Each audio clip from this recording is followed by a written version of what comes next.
आज दीनदयाल उपाध्याय गोरखपुर विश्वविद्यालय में हिंदी विभाग में संत श्री रविदास जी का जयंती का आयोजन किया गया। मन चंगा तो कठौत में गंगा का ध्येय वाक्य देने वाले संत रविदास की जयंती आज गोरखपुर विश्वविद्यालय के हिंदी एवं पत्रकारिता विभाग में मनाई जा रही है, जिसकी अध्यक्षता हिंदी विभाग के द्वारा किया जा रहा है।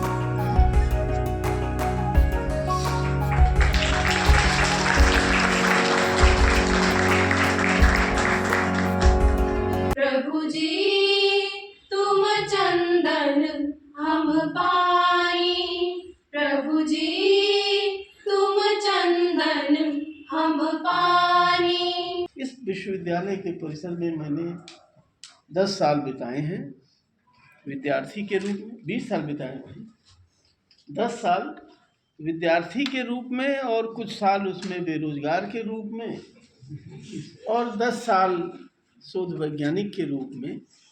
तो जो कहते हैं कि किसी व्यक्ति के निर्माण का जो समय होता है, वो समय हमारा इस विश्वविद्यालय ने इसकी थोड़ा आवश्यकता है। तो जंगल में जैसे मोर प्रसन्न होता है, यहाँ आके मैं वैसे ही प्रसन्न होता हूँ। बहुत अच्छा लगा कि कुलपति को बुलाना बहुत मामूली काम नहीं है और कुलपति का आना भी कोई मामूली काम नहीं है। लेकिन एक साहित्यिक आयोजन में विज्ञान की आचार्य हैं और जिस सहजता से ये आई हैं, ये इनके सहज स्वभाव का और उदारता का तो परिचायक है ही। जरूर साहित्य के प्रति भी एक गहरी दिलचस्पी, जेन्युइन दिलचस्पी इनके भीतर है। मैं उस दिलचस्पी को प्रणाम करता हूँ। जटिल विषय हमारे सामने रखा तो मैं कोशिश करूँगा कि उनकी जो परीक्षा है, मास्टरों की आदत होती है परीक्षा लेने की, बाज नहीं आते हैं। तो इन्होंने एक विषय दे दिया कि इसका उत्तर लिखो तो जाने, तो कुछ कोशिश करता हूँ। रैदास का स्वराज, स्वप्न और सौंदर्य, ये विषय है आज का। स्वप्न और संघर्ष। रैदास कवि हैं, रैदास संत हैं, संत कवि हैं, कोई राजनीतिक व्यक्तित्व तो है नहीं। तो अब उनके स्वराज को कैसे मापा जाए? उनके जो अच्छी बात यह है कि रैदास की कविताओं में एक स्वराज्य की अवधारणा बनती हुई दिखाई पड़ती है।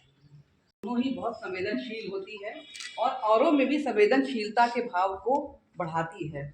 अब आज के युग में, जब हम इंटरनेट के युग में हैं, आर्टिफिशियल इंटेलिजेंस के युग में है, मेरा मानना है इस तरह की संवेदना की बहुत बहुत आवश्यकता है। और अगर हम बात कर रहे हैं स्किल डेवलपमेंट की और को करिकुलर कोर्सेज़ की, इस तरह के कविताओं के कोर्सेज़ अगर हमारे छात्रों को दिए जाएं, शायद उनकी संवेदनशीलता कुछ पहले से बेहतर होगी। वो केवल एक रोबोट ना बन के इंसान बने रहने में उनको भी बहुत बहुत सहायक होगी। बहुत सुंदर ऐसी चीज़ जो आपके कलम में ले गई। और जो स्वराज की बात करी, एक ऐसे स्वराज की कल्पना जहाँ पे जाति धर्म के आधार पे भेदभाव ना हो, ऊंच नीच के आधार पर भेदभाव ना हो और कोई भी मंदिर मस्जिद इस तरह की कोई बात ना हो, ऐसे स्वराज की कल्पना करें जो की है संत रैदास ने। और वैसे ही जो बेगमपुरा को जिस डिस्क्राइब करा है उस तरह की, और इकोनॉमिकली सब बराबर हो, सबकी हेल्थ अच्छी हो, सबको अच्छा भोजन मिले, ऐसे परिकल्पना की है।